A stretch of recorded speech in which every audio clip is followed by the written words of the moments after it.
Bonjour à tous. La liberté ressemble à tous ces grands mots à majuscules auxquels il nous arrive de penser de temps en temps. Français d'aujourd'hui, nous avons malheureusement oublié que la liberté n'a rien d'une évidence et qu'elle constitue un apprentissage. Nous avons perdu de vue que la liberté n'a rien d'une promenade de santé et qu'elle peut être également très douloureuse.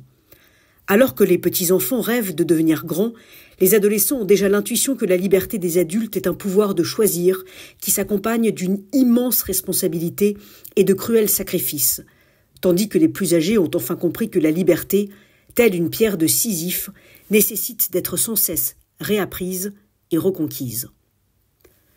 L'artiste, le peintre Hans Hartung disait « Quant à moi, je veux rester libre, d'esprit, de pensée, d'action, ne pas me laisser renfermer par les autres, ni par moi-même. »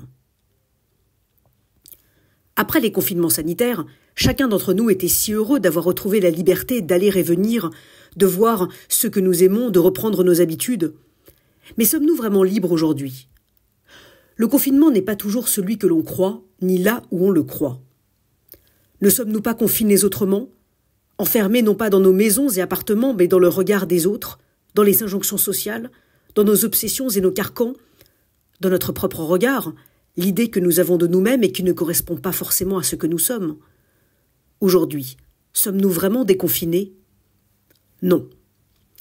Et le confinement auquel nous nous astreignons est sans doute le pire, le plus strict et le plus sévère.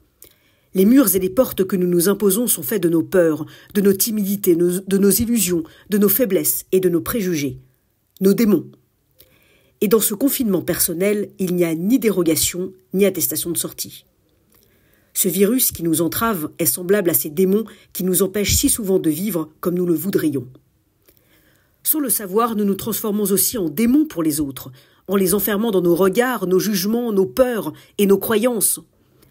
Sans le vouloir, nous sommes si souvent les murs et les portes qui confinent ceux qui nous entourent et les empêchent d'être libres.